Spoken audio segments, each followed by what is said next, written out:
fails.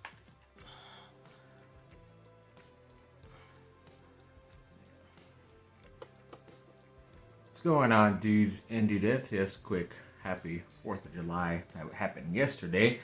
You know, I've been trying to do this video, these topics the past couple of days, I think since Sunday or Monday, but it just seemed like things were happening too crazy outside, and then the holiday came and pretty much wasn't groundbreaking news, especially like USC stuff, which I know a lot of you like a bit more, but wanted to get into some of this Duke stuff and which free agents signed where, and then the Anaheim Ducks had their draft as well late last week, so I wanted to get into those players and who they signed in free agency as well. So get into that real quick. So like I said, a quick happy 4th of July. Thank you, obviously, for this independence. And yes, hopefully everybody was safe and enjoyed it. And now let's get back on to the show. So Kyrie Irving was able to re-sign with the Dallas Mavericks on a 3-year, around $126 million deal. I guess it was the most he was going to get, even actually a little bit cheaper. So they were able to do some more moves in free agency with that extra bit of money. But yeah, he stays. You just never know if he's officially going to stay on the same team for that long amount of time his contract is. But as of right now, he is re-signing with them. So congrats to him. Obviously the ex-Duke player as well. And then Trey Jones, another ex-Duke player, who's with the San Antonio Spurs, recently signed an extension on his rookie contract for a 2-year, $20 million deal, which is pretty cool for him. Obviously, with all the hype with them getting the #1 pick and that Victor Wembanyama, I don't know. They said that so many damn times throughout the draft, like, I was just kind of done with it. It's just kind of weird how there's a lot of these times, these years, where they go off on one player and saying he's a next generational type of dude, and then sometimes it never pans out. My only problem with him is his height at 7'4", and if he's going to be able to withstand an NBA schedule constantly every single year. But I don't know. We'll see what they can do in San Antonio. But yes, it's a nice positive thing for the ex-Duke player, Trey Jones. Another ex-Duke player is joining the Dallas Mavericks in Seth Curry. He signed a 2-year deal. Don't exactly know for the amount, but either way, congrats to him. I think this is like his 3rd time signing with Dallas. I forget if he came out and signed with them or not, but I remember one time he left Portland, I believe it was, to go play over there. So it's pretty crazy how he's gone back to the same. Maybe he doesn't like all those taxes taken out of his contract, so maybe that's why he went back to the Lone Star State. And then ex-Duke player Jack White, he thought he'd be back with the Denver Nuggets because he recently won the championship with them, but apparently decided to end up signing somewhere else off of that first year. He signed a 2-year deal with the Oklahoma City Thunder, so that's pretty cool for him to be able to get out there and get some playing time with a bit of a younger team. Obviously, he wouldn't get much playing time with Denver again, but I guess because he was I think he was undrafted, so it pretty much probably was a 1-year deal with Denver and probably was a bit too expensive for him to go back there. So nice job of him getting a 2-year deal out there in OKC. And a couple of days had passed, and then one more Duke player re-signed with the team in the LA Clippers, and that was Mason Plumlee.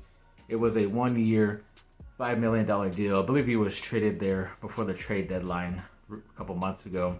Decided to end up staying. Obviously, I kind of like him if he were to play with the Lakers, playing with a guy like LeBron and AD, but I guess they were just able to re-sign him to a bit of a bigger deal because he was already on the team. I know the Lakers only have one more spot on their roster, and they can only give a veteran minimum deal, like a little under $2 million, something like that. So he made double with the other team across LA. So we'll see.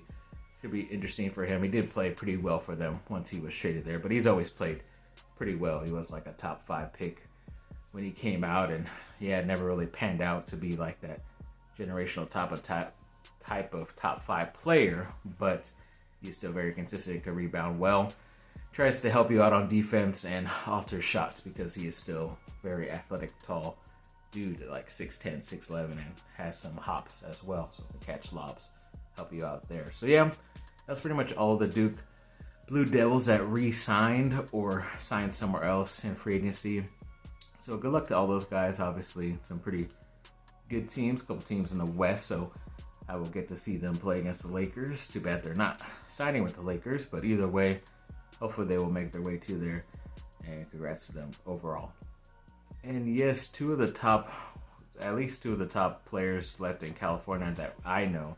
I guess Aiden Breland could be thrown in there, but I don't know when he's exactly going to be committing to a school. I think he might be committing later in the year, closer to signing day. But 4-star Zabien Brown, the cornerback from Mater Dei, and the 4-star linebacker Kyngstonn Viliamu-Asa from St. John Bosco, both pretty much set dates for their commitment in July. Zabien Brown is going to happen more recently, like around July 9th, so that should be happening this weekend at some point. He's obviously choosing between USC, Alabama, and Ohio State. They pretty much say it's between USC and Alabama, and USC has like an 80+% shot at getting him according to the On3 RPM prediction thing. So that's pretty good. Hopefully they can keep that type of talent in state. And then Kyngstonn, Viliamu-Asa, he is setting a commitment date for July 23rd, so a little bit later in the month, a couple weeks to think about it, but he is choosing obviously between USC, Notre Dame, and Ohio State, so hoping that USC can double dip on two of these guys. And I know even Marquise Gallegos said last week that they've kind of started a chain of texts going on with a bunch of the top guys out here in SoCal that are still going into their senior year. And two guys on that list that he's been trying to get to USC are obviously Zabien Brown and Viliamu-Asa, but also Peyton Woodyard of St. John Bosco. So a lot of the local guys who have already signed to USC in that group chat have kind of been pushing for these other guys to go on there. And I think even Zachariah Branch and Dakota Fields recently tweeted at Viliamu-Asa on Twitter saying, you know what to do, bro. So stuff like that. So hopefully we see some good fireworks later this month, this week for USC and the football program to get some pretty talented dudes, have them stay home and build up this championship team in the near future. But either way, it could be very interesting because I think one of the recruiting On3 stuff that came out that they did was that USC, I think, was like top 5 overall when it came to the average percentage of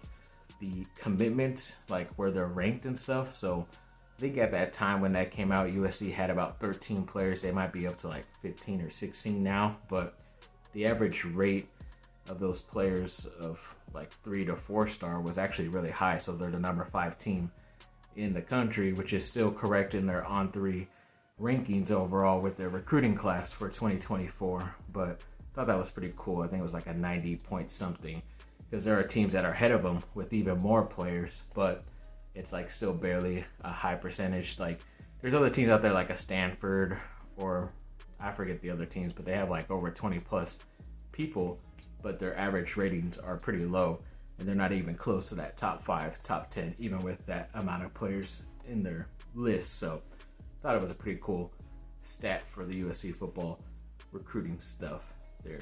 So there you go. And yes, the Anaheim Ducks team unveiled their 30th anniversary new jersey that they're going to have, I guess, since the franchise has been around. Obviously, it's a bit different compared to like the movie, The Mighty Ducks, when that movie came out. And that version, I prefer the movie version, because that first version for the team was kind of like just all right.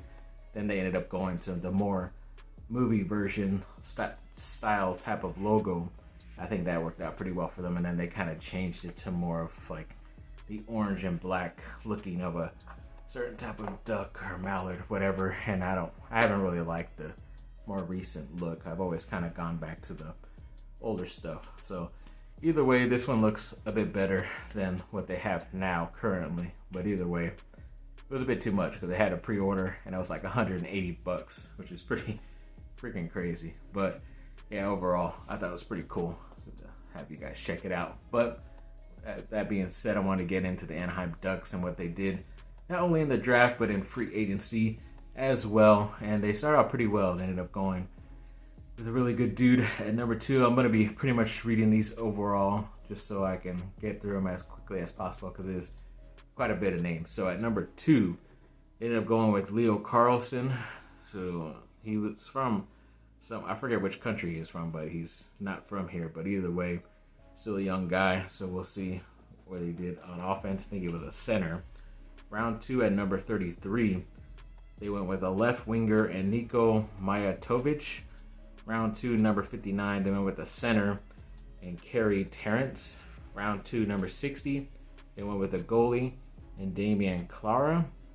Round 3, number 65, went with the right winger Colson Petrie.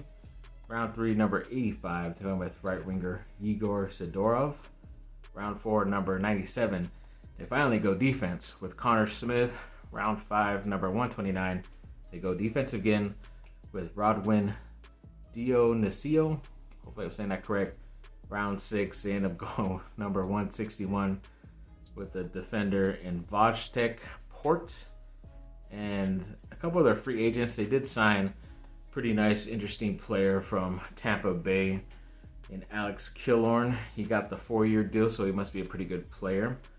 They went with Trevor Carrick on a 1-year deal, Radko Gudas on a 3-year deal, and they recently signed a defensive player in Robert Hogg to a 1-year deal. So I think like 3 of those 4 guys were defensive players in their free agency class. That first guy, I want to say he was a right winger or center, whichever you want to call it. So an offensive player, but yeah, he's the one that got the big deal, and he most probably recently won a couple of those titles that Tampa Bay had, depending how long he was on that team. But yes, usually when it comes to hockey, the guy with the longer contract in free agency is the better player. So see what happens. They didn't really add much, just about 4 guys, and they ended up doing like extending some qualifying offers to a lot of their young guys who are about to become free agents. So they are restricted, so they're able to work out on a deal. And if a team wants to sign them to a certain deal, I'm pretty sure it's like the NBA, where maybe the Ducks have a chance to end up keeping those guys and matching. And if not, then I don't know. It could be interesting. I don't know why you would have to extend a qualifying offer, but it's usually if they don't end up getting a deal, then that whatever mini contract is usually a lot smaller than what they end up signing for. And they kind of have to end up signing that if no deal came in from another team or from the Ducks. And they did not extend a qualifying offer to a couple other players as well that they drafted recently who are going to become unrestricted free agents, so they could pretty much sign anywhere. So let's get into those groups. So the people they extended qualifying offers to were, of course, Trevor Zegras and Troy Terry, some of their better offensive players. Recent drafts, Jamie Drysdale, Lucas Dostal, and Benoit Oliver, might be Olivier Gruel, I think that's how you say it. And then they did not extend Axel Anderson, Simon Benoit, Max Comtos, Ollie Eriksson Ek, Bryce Kindop, and Josiah Slavin. So yeah, some of those names I remembered in most recent drafts that they did go after, whether on offense, defense, goalie-wise, and you would think, especially the extended qualifying guys, that they would bring those guys back, because a lot of them were high draft picks, but some of the other guys were mid to late round picks, so I'm not surprised they did not get extended offers and reworked deals and all that stuff. So we'll see what the Ducks end up doing. It could be a pretty interesting team overall when it comes to next year, obviously. I think it's big to bring back Zegras and Terry, because they were some of your better younger offensive guys that they drafted high in that NHL draft the past couple years, so they definitely need to bring those guys back, in my opinion. Drysdale as well, but we'll see. Could be very interesting, like I said. So yes, thanks for watching, people. Like, subscribe, comment down below. Let me know what y'all think. Have a great rest of your day.